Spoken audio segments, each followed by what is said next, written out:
है सारी कहानियां तुहानू करांदे ने। मदीने का कुत्ता तो मैं मशहूर हूँ, सगे मदीना तो मेरा लक़ब है। हज़रत जिब्रील अलैहिस्सलाम ने दरवाजे के बाहर खड़े होकर कहा कि जब तक ये मदीने का कुत्ता आप नहीं निकालते, ये जो बरेलवी नीचे खड़ा है हजार है, ये तो कहते हैं मदीने के कुत्ते, इस बरेलवी को अपनी चरपाई के नीचे से निकाल ले, फिर मैं आऊंगा। ये मुस्लिम शरीफ में हदीस है। आपकी गली के कुत्ते से भी निस्बत हो जाएगी, हमारे लिए बहुत बड़ी सादत की बात है। आस्ताने पाक के कुत्ते ना जानते हैं हम हैं तुम्हारे कुत्ते। कुत्ता जो है शैतान की थूक से पैदा किया गया है। वो कहते हैं आका जी के कुत्ते हैं, और पीछे जो नीचे वाले हैं वो कहते हैं वो। आपके बेटे को हम अगर कहना शेर दा पुत्र तो आपको अच्छा लगेगा, और जो कुत्ते दा पुत्र कहिए थे।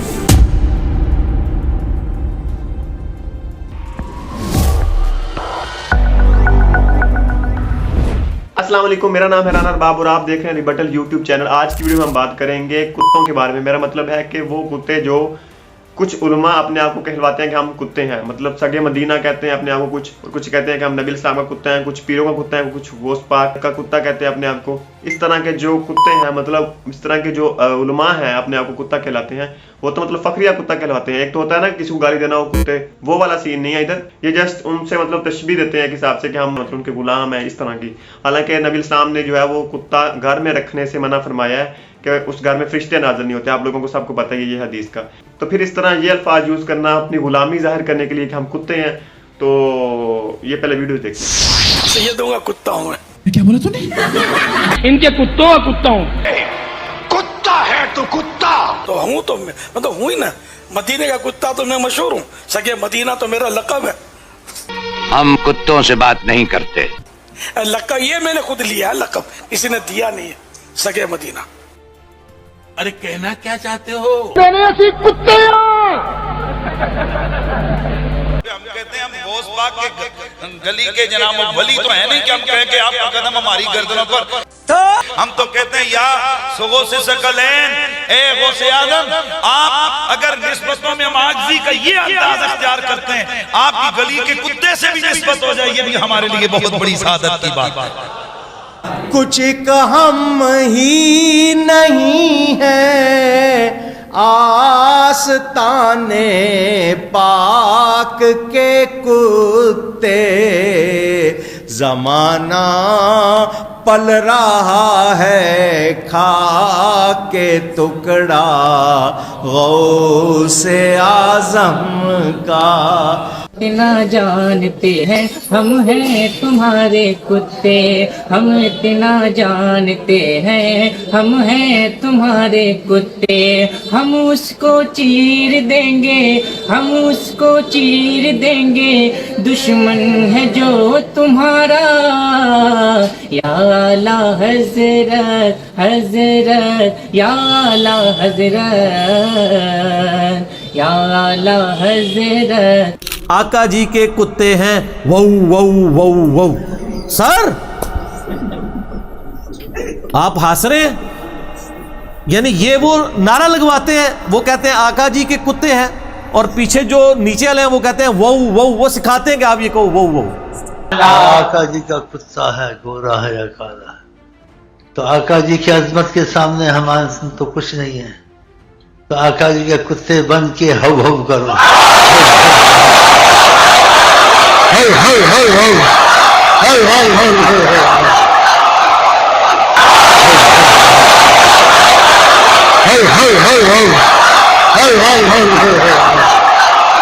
तो नबी इस्लाम को तो ये कुत्ते पसंद नहीं है।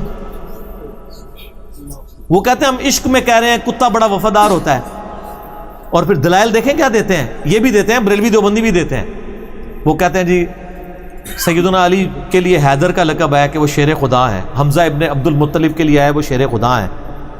तो इसका मतलब जो है वो मानवी तो नहीं है, ये क्या गुस्ताखी है, शेर की तो धुम होती है।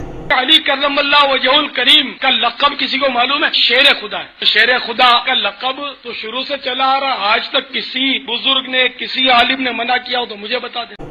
वो सिफ्त के तौर पे बयान हुआ है शेर खुदा, ठीक है। वो कहते हैं इस तरह हम कुत्ते के साथ करते हैं, कुत्ता बड़ा वफादार होता है। सर कुत्ता वफादार तो होता है, लेकिन कुत्ता निड्स भी होता है। दूसरा, आपने बुरा नहीं मानना, आपके बेटे को हम अगर कहना शेर दा पुत्र तो आपको अच्छा लगेगा, और ये कुत्ते दा पुत्र कहिए थे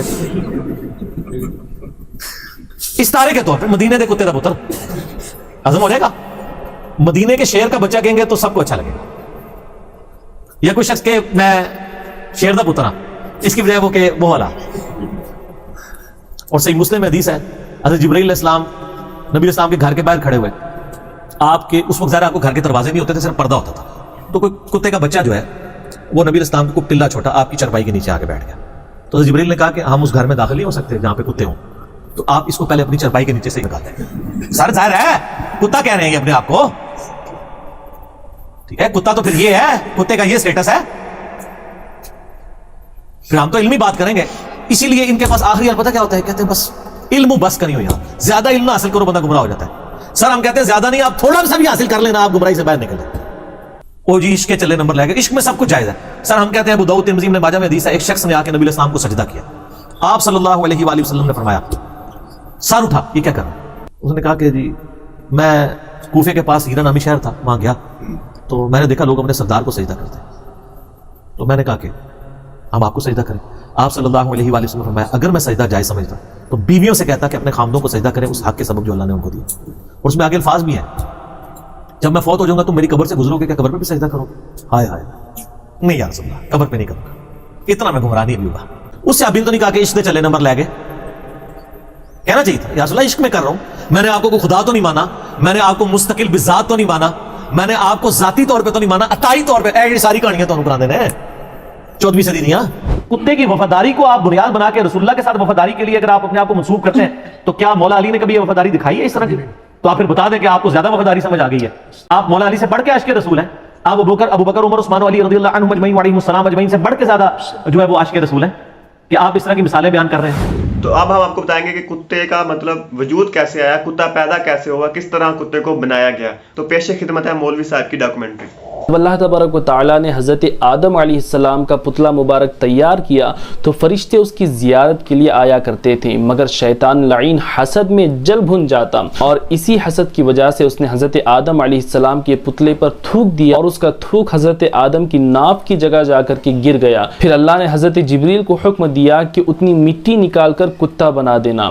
तो नाजरीन, कुत्ता जो है शैतान के थूक से पैदा किया गया है और कुत्ता इंसानों से इसलिए इतना जुड़ा हुआ रहता है क्योंकि वो हज़रत आदम अलैहिस्सलाम की मिट्टी से पैदा हुआ है, और वो नापाक जानवर इसलिए है क्योंकि उसमें शैतान का थूक मिला हुआ है, और रातों को इसलिए जागता है क्योंकि उस पर हज़रत जिब्रील अलैहिस्सलाम का हाथ लगा था। ये कहानियां उस जमाने में होती नहीं थी, उस वक्त सीधा सीधा दीन होता था, सीधा सीधा।